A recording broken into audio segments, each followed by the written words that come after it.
Alright, welcome back. Hope everyone's having a lovely day, a lovely night wherever you're from. And real quick before we get started, as always, I want to give a lovely shout out to the channel members on this channel. So thank you so much to these lovely commanders here that you see on screen. Thank you guys so much for your guys' constant generosity and support to me as always. It really means a lot to me, so thank you guys so much. And if you guys are actually interested in becoming a lovely commander yourself, if you are interested in any of these cute and lovely emotes, loyalty crown badges, you want a special role in the Discord, make sure to join the Discord. But as always, if you choose to do so, thank you so much. Just remember, that's not the only way that you can support me. Just watching the content like you are right now is truly the best way. Liking, subscribing, and commenting. Everything really does help, so thank you guys so much. And for today's video, in regards to Chaos Zero Nightmare, we're still a few days into the launch right now, and I know a few people are still trying to get adjusted to everything. They haven't pulled yet, maybe on the standard or anything, because they don't want to waste their currency. And someone brought up an idea from my last video, asking me some questions about the currency. So I want to clarify a few things about the types of currency, the crystals, and the income and everything. Talk about the banners that we have, and make sure that you're not wasting your pulls, especially if you're a light spender or free to play. I want to talk about the dupes, so let's get started. Now right now it's interesting because with the currency right now, we get an idea of what's going on. So I want to clarify something. So there are two types of ticket currency that we get right now. So for the standard, most of the time you're going to be seeing rescue anchors. Rescue anchors are going to be our orange currency. This can be used on the beginner banner and the standard banner, and also for the standard partner banners. So basically, orange currency is going to be for the standard, and then we have a blue currency, as you can see here, called signal amplification anchors. These blue anchors are basically your rate up. So right now for Haru, as you can see, she is going to be our rate up character for the next about 18 days. So for now, you can use this currency on Haru, but do keep in mind that this is a rate up pre-season 1. So right now, I highly recommend skipping this character unless it's waifu. Do whatever you want waifu wise, but if you are trying to be strategic with your rate up pulls, just understand that this is not going to be a seasonal character. So she is going to be added to the standard pool. So what that means is that although right now you need to use the blue currency for Haru, after this banner ends, she is going to be added to the standard combatant pool. So you're going to be able to use your orange currency here to try to get her. Now, it's not a guarantee, but the fact that you can try to pull her here is going to be a lot more beneficial for you, especially because, you know, despite skipping the partner banner if you don't want to, because it also costs rate up, but keep in mind that when we get limiteds that are not going to be added to the standard pool, that's going to be your most beneficial time going forward to use your rate up currency. So you're going to want to be smart and save it. But I do want to talk about the crystals, because your crystals are basically your gems for the game, and how they work is that one single pull is going to be 160 crystals, and then a 10 pull is 1600 crystals. So if you don't have the ticket currency or the anchors, you're going to be using your crystals. And keep in mind, a 10 pull is going to be 1600. So I just wanted to clarify that for some people. So TLDR, if you're thinking about saving or figuring out what to do, skip Haru, save all of your blue tickets for truly limited seasonal characters, and only use it on the standard pool if you really want to. If you're a whale or a dolphin, do what you want. Obviously, I have a lot of currency. I plan to make a pulling video soon for Haru, but I'm still enjoying the game and I wanted to make a few videos just to give you guys a heads up. But now let's start talking about banners, because there's a lot of banners right now. I know it might be confusing or daunting for some people, and right now I'm missing one because we had the beginner one. And I mentioned this in my last video, and I really don't want to sound like a broken record, but I want to briefly talk about it because the way that the beginner banner works different than the CBT. Now, in the CBT, you were able to pull for multiple 5 stars. That is no longer the case now.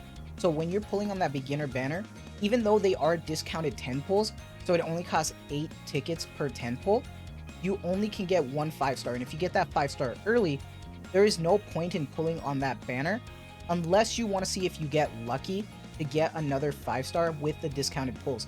Just remember though, if you finish out the banner on that final 10 pull, it is not guaranteed to give you another 5-star. So just be aware of that.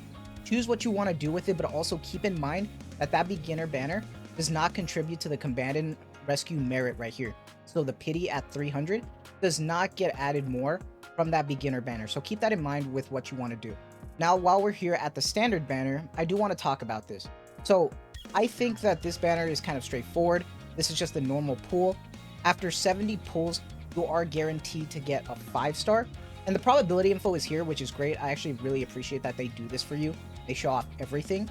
So the way that it works with the pity that starts happening while you're pulling is that on the 58th pull and so on, every single pull will go up 4.5% until you get that 5-star.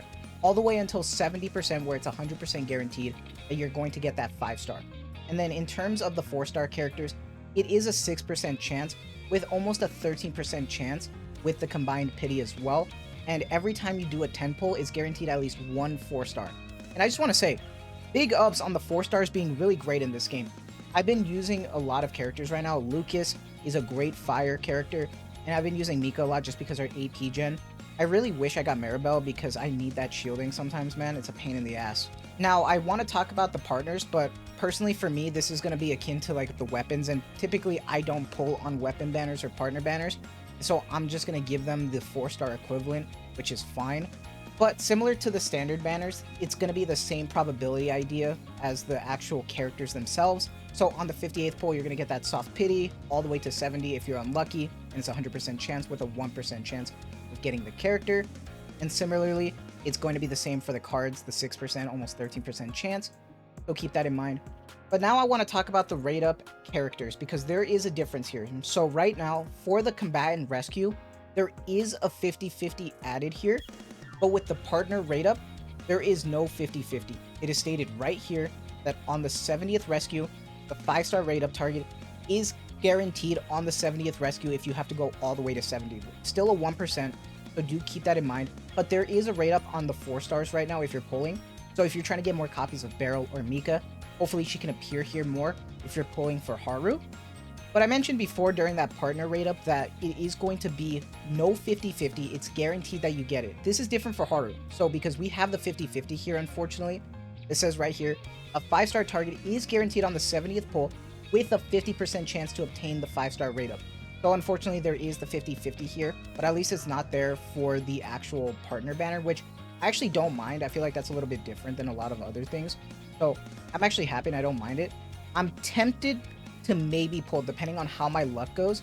I might do it just to give some TLC to Haru because I really like Haru. I do like her a lot. She looks great. But I wouldn't stress about pulling for Haru when we really don't know what the meta is going to be like, especially because when Season 1 starts, we'll have an idea then for the elemental content and stuff. But right now, this is still preseason, so just enjoy your time, have fun, just make sure that you know what you're doing with your pulls. And then the last banner that's interesting that I want to talk about is the Prism modules. So this is a little bit different because you actually just earn this throughout the game from multiple type of ways from the achievements and stuff. There's no way to whale for this either, and you can just choose your observation target, and it is going to be guaranteed. There is no 50-50 for this or anything like that. If you go look at the probability guide right here, it is going to be a 3% chance to get it, and it's going to be guaranteed. And then also, every 10 pull gives you a 4-star. So either way, you still kind of benefit from this. And I really don't mind since it doesn't really involve any currency anyway that you can just like try to spend on anyway. So it doesn't really feel like a shaft. Just more of like something that you're going to slowly do over time. Hopefully you get lucky before it resets, so you don't always have to go all the way to 70. Right now, I've only managed to get 30, which is a shame, but hey, it is what it is. And then lastly, I want to talk about dupes real quick. So with all of this time that you're pulling, you're trying to figure out, okay, well, if I don't want to pull for multiple banners, is there a way to get dupes right now? Yes, but it's going to take a very long time, and I want to be open with that because for some people that still might be a shaft. For some people, they're chilling because it's just going to be something they're going to do over time. So when you're pulling for characters, the more you get dupes and stuff, you are going to be getting this moment of Radiant Hero. Now, this is currency that you're slowly going to get over time. I've pulled quite a bit, and I've only gotten 64. And as you can see, if you're trying to pull for characters that you already have and you're trying to get dupes for them, it is going to be 400. And you can see Haru is already here. So it is kind of a shame. It's going to take a while, but I'm glad that we get that option here. Same thing for Maylin here. I see it open here. So do keep in mind that it is going to be possible. It's just going to take a long time. So you can choose what you really want to try to develop your characters for. And then in terms of this is something that I do not have unlocked yet for the actual Zero system. But this is going to be a system that you can either choose to get the Ego Crystals, the Prism Lenses, or actually get partner cards. So this is their way of trying to do that as well, which was mentioned before that you get a purchase limit of 1. But once again, it is going to take forever, but I'm glad that that option is available. And then similar to how the dupe currency works from before, when pulling for the Prism modules, you do get a little bit of these like Prism films, so you can try to get more back. I'm just going to wait for a little bit, and I'm just taking my time with it. I'm not really like taking it seriously or anything. But definitely buy from the monthly first because it is cheaper, so you'll benefit more from it. So do keep that in mind. But other than that, you know, I feel like that's about it. Just keep in mind what you're doing, know what you're using your currency for, and decide on how you want to go going forward. Make sure that if you are a light spender or free to play, that you plan accordingly. Make sure you try to save it only for the truly limited characters. And honestly, just have fun with the game. Right now, a lot of the characters right now work great for whatever content that you're using it for. I feel like that the 4 stars are so viable right now, and it's actually kind of refreshing to feel like I'm not getting shafted regardless, because I'm using a lot of 4 stars still, even with some of my characters. Just when I need elemental content, I just use a 4 star, and it's great, so I really don't mind. Right now, that is going to be it from me, so I hope you guys have a lovely day, lovely night wherever you're from. And as always, thank you so much for the constant support. If you have any other questions, please feel free to ask, and I'll try to answer them in the comments down below. Thank you, take care, and have a good one.